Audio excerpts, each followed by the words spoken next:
What is up, guys? I'm Neal Jolly and welcome inside Jolly Studios, where we talk about everything cameras to sneakers. And today we're talking sneakers and a pair I am super excited to talk about. It's the Jordan 1 High Retro Royal Toes.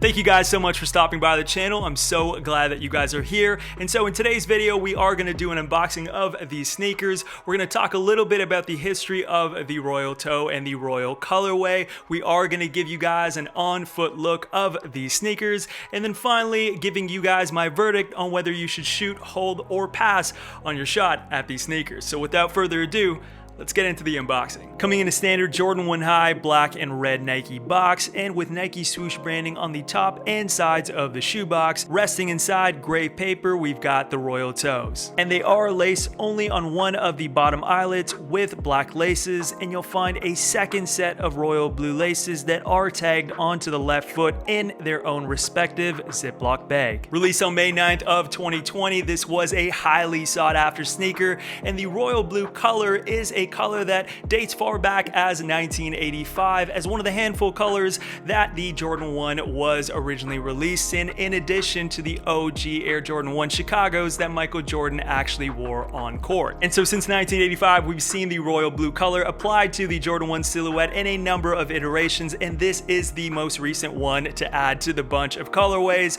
And I guess you could say that this is a mashup of the Royals, which recently retroed in 2017, and the Game Royals, which also recently retroed in 2018. And I guess you could also throw in the Fragments, which was previously a mashup of those two sneakers, and at this moment those Fragments are actually being sold for anywhere between $3,500 to $5,000, which is just wow. I have no words. So if you've never owned a pair of the Game Royals or the Royals, this is a great option and a clean looking sneaker. And there are some things that I absolutely love about this sneaker, and then there are some that I am going to nitpick on. So without further ado, let's get into the in-depth review of the materials on this sneaker, starting from the front to the back and from the top to the bottom. Starting with the leather uppers on this sneaker and moving along the tip of the toe, we've got some black leather paneling that is smooth on touch, which is consistent with all of the black leather overlays on this sneaker. And then moving into the toe box, which is the conversation around this sneaker, we've got our tumbled leather Royal Toe with the standard 45 perforated holes on a Jordan 1 High. It is also soft and textured on touch, and I guess you could say that the materials on this Jordan 1 High are pretty standard. They're kind of a middle ground, so they're not overly stiff, but they're not also that buttery soft leather that is going to crease beautifully.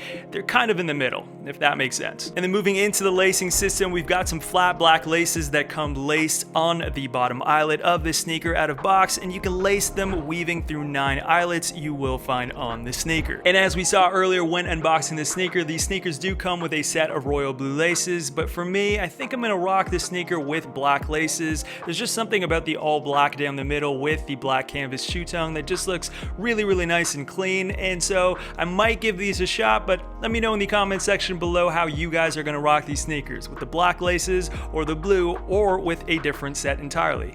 Actually, maybe the white laces as well. That might be pretty good. Behind the laces, we've got a nicely padded black canvas tongue with the standard lace loop built into the tongue. And then moving to the top of the tongue, we've got a black leather Nike Air tag with Nike Air branding in white. And the leather tag is a nice touch and a more premium touch to the sneaker that we've recently also seen on the Court Purples as well. But this is a deviation from the Royals that were retroed in 2017, as well as the Game Royals that were retroed in 2018 that had the standard at the time Nike Air fabric tags. And now sliding over to the midfoot, we've got some really nice textured white leather paneling and the iconic one-piece matte black Nike swoosh that wraps around both the lateral and medial sides. And then following the swoosh, as we move towards the ankle paneling, we do see a peak of the royal blue that is peeking in under the black leather ankle paneling, where we do find the iconic Jordan Wings logo that is debossed in kind of like an eggshell white finish. And it isn't overly glossy, but it does have a little bit of shine. And then moving to the back of the sneaker, we do see some more royal blue on the back tab of this sneaker, and this material is really nice and really soft leather.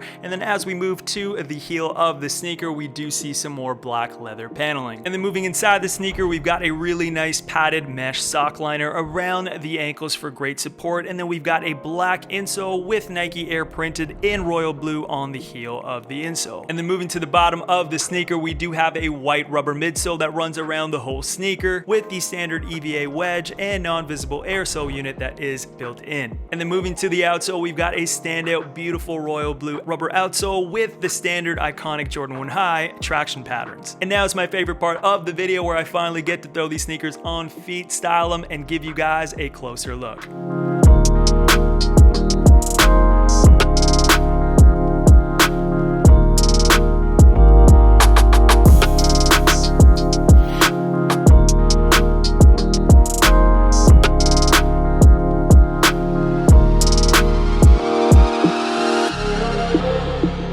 Worn with black snap cargos and a black tee, this look is tied into the royal color with the addition of the 2020 NBA All-Star Game jersey of the MVP of the game, Kawhi Leonard. And even worn without the jersey, an all-black fit allows the royal toes to really stand out and pop.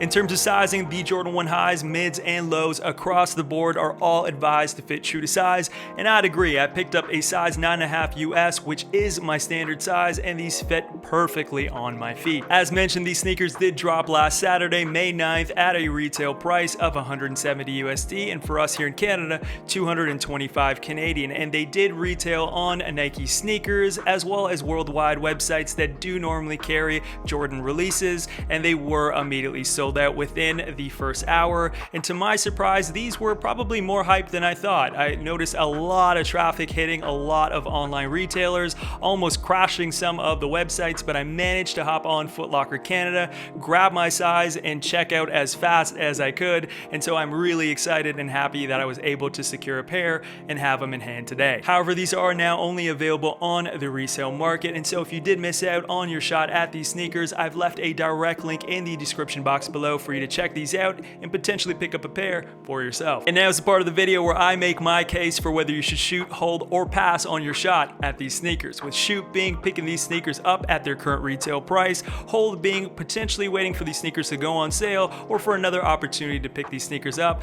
and pass being that these sneakers might not be for me or for you, but for somebody else. And when it comes to the Jordan 1 High retro royal toes, I say you shoot your shot. If you're somebody that has followed the history behind the Jordan 1 silhouette, and specifically all royal sneakers, then you know how popular and highly coveted these sneakers are, as well as the other Jordan silhouettes that have released in the royal colorway as well. And so I do believe that the Jordan brand did a good job with this iteration in applying the royal colorway. And so the materials on the sneaker as it pertains to the uppers is pretty standard to all Jordan 1 highs, so nothing overly premium or special, but very much quality. And the overall comfort is what we have come to expect with Jordan 1 highs, which is that they are now more geared towards being a great lifestyle sneaker. So now you may be wondering, what are those things about the sneaker that you did mention that you were going to nitpick on? And they are just two things. The first being the Jordan Wings logo. And so when official images of this sneaker came out, I've got to say I was not a fan of the white Jordan Wings logo. It just stood out to me way too much.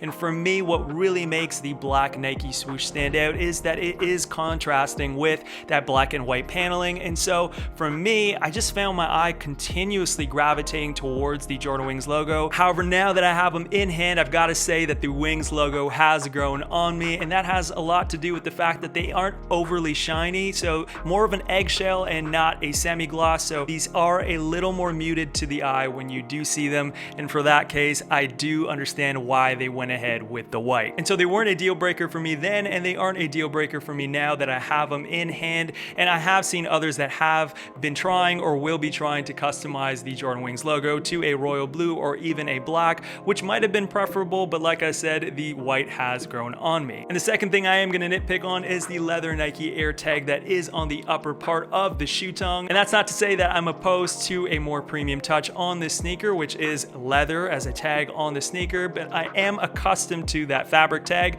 and this is then a deviation from the Royals as well as the Game Royals, but I don't hate it. It's just I thought I would point that out. However, despite those two nitpicks, this is a quality sneaker and a great take on the Royal colorway to add to the groupings of past Royal sneakers, or the quote-unquote Royal family. And so these will be entering my summer rotation, and if you are a fan of a sports team that has some royal blue color in its branding like mine, so the Toronto Maple Leafs or the Toronto Blue Jays, for me, this is a perfect game day sneaker. But now I'd love to hear from you guys. What are your thoughts on the Jordan 1 Retro High Royal Toes? Are you a fan of that white Jordan Wings logo, or are there other things that you might change about this sneaker? And also, where would you rank this sneaker in terms of the Royal family? Would you rank them ahead of the Royals or even the Game Royals? Let me know in the comment section below, and I'd love to connect with you guys there. Give this video a like if you enjoyed today's review, and if you really liked it, I hope that you will subscribe and join the community here on this channel, because we've got a lot more sneaker videos that are on the way. But that's all for me today, guys. Thank you so much for watching, for your time and support of this channel, and I'll catch you guys in the next video.